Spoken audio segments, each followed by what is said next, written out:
បាទជំរាបសួរលោកគ្រូនិងបងប្អូនសាស្ត្រទាំងអស់បាទចឹងថ្ងៃនេះគឺខ្ញុំបាទសូមបង្ហាញពីប្រព័ន្ធថ្មីមួយទៀតទៅជាមួយនឹងប្រព័ន្ធសំណួរចម្លើយតាមអនឡាញបាទចឹងលោកគ្រូហើយនិងបងប្អូនគឺអាច scan QR code នេះបាទដើម្បីតម្លើងកម្មវិធីនៅក្នុងទូរស័ព្ទដៃឬក៏កុំព្យូទ័របាទពេលតម្លើងបានហើយបាទលោកគ្រូសូមចូលមកខាងក្រោមនេះបាទហើយកន្លែងនេះគឺសម្រាប់សាលារបស់ខ្ញុំទេបាទអញ្ចឹងអានេះយើងចូលខាងក្រោមនេះមកបាទ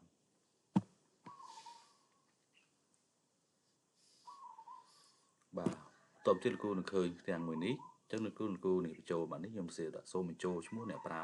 គឺអ្នកប្រើដាក់ថា admin អញ្ចឹងលោកគ្រូយើងដាក់ថា admin បាទហើយលេខសម្ងាត់គឺ14ដងបាទហើយយើងចុចពាក្យចូលប្រើមកបាទពេលនោះវានឹងបង្ហាញបាទអញ្ចឹងចំនួនអ្នកបានចូលប្រើប្រហែលអ្នកបាទ4អ្នក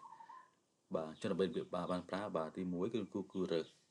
ឬក៏បងប្អូនអាចចូលរើសមុខជាមកបាទជាគេចំណេះទូទៅឬក៏ប្រវត្តិសាស្ត្របាទអញ្ចឹងប្រវត្តិសាស្ត្រមាន61សំណួរបាទឥឡូវយើងចង់បង្ហាញចង់ធ្វើសំណួរទីណាដល់ប៉ុន្មានមកថាធ្វើសំណួរពី1ដល់2បាទអញ្ចឹងចូលសំណួរមកហើយយកពាក្យថាបង្ហាញសំណួរបាទហើយវានឹងចេញនាទីមកបាទនេះបាទជិតទីនាទីអញ្ចឹងយើងបាទយើងអាចមើលសំណួរហើយយើងឆ្លើយមកបាទឧទាហរណ៍ចឹងមកហើយយើងចុចជូនចម្លើយមកបាទអញ្ចឹងវានឹងចេញផលិតផលមកគឺសំណួរត្រូវទាំងពីរបាទគឺពីសំណួរទៅទាំងពីរបាទហើយមួយទៀតលោកគ្រូហើយនិងបងប្អូនគឺអាចជួយបន្ថែមសំណួរបាទចម្លើយថ្មីមកបាទដើម្បីឲ្យប្រព័ន្ធនេះកាន់តែសម្បូរបែបឡើងបាទអញ្ចឹងនេះទី1គឺមុខវិជ្ជាបាទមុខវិជ្ជានោះចង់បង្ហាញពីអីគេពីកុំព្យូទ័រឬក៏ពីអីមកក៏បានដែរឧបមាខ្ញុំនិយាយពីម៉ាត់ចុះណាអញ្ចឹងយើងសរសេរពាក្យម៉ាត់ចូលមកបាទហើយសំណួរអីគេណាខ្ញុំឧទាហរណ៍ខ្លីៗទៅឧបមាថា3 + 4អញ្ចឹងទៅបាទហើយចម្លើយយើងគឺយើងមាន7 8 9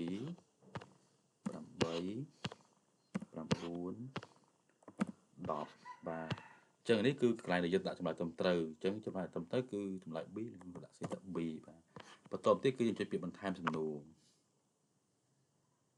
បាទហើយយើងចុចអូខេមកបាទអញ្ចឹងសំណួរនោះគឺត្រូវបានបញ្ចូលហើយបាទអញ្ចឹងដើម្បីចង់ដឹងថាសំណួរនោះចូលនៅលោកគ្រូគឺក្នុងកុំព្យូទ័រលោកគ្រូចុចពាក្យ refresh នេះអានេះកន្លែងលើសញ្ញានេះបាទនេះបាទហើយក្នុងទូរស័ព្ទដៃគឺយើងអាចចុចនៅខាងស្ដាំដៃដែលមានចំណុច3បាទនេះ3ដល់នេះអញ្ចឹងនេះបាទនេះ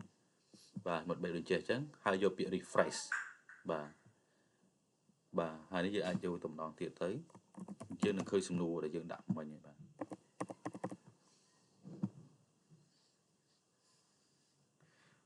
បាទអញ្ចឹងយើងជ្រើសមកបាទនេះម៉ាត់មកអញ្ចឹងមាន2សំណួរនេះឥឡូវយើងបង្ហាញមកបាទនេះគឺយើងនឹងឃើញសំណួរដែលយើងដាក់មិញនេះបាទនេះ2នេះ4នេះបាទបាទអញ្ចឹងប្រព័ន្ធនេះគឺមានតែប៉ុណ្្នឹងបាទទី1គឺតកតងជាមួយនឹងការចូលឆ្លើយសំណួរទី2គឺលោកគ្រូបងប្អូនអាចចូលទៅបន្ថែមសំណួរថ្មីបន្ថែមទៀតបាទដើម្បីឲ្យកម្មវិធីនេះកាន់តែសម្បូរបែបឡើងបាទសូមអរគុណសូមជម្រាបលាបាទបើមានបញ្ហាលោកគ្រូអាចតកតងខ្ញុំបានបាទសូមអរគុណ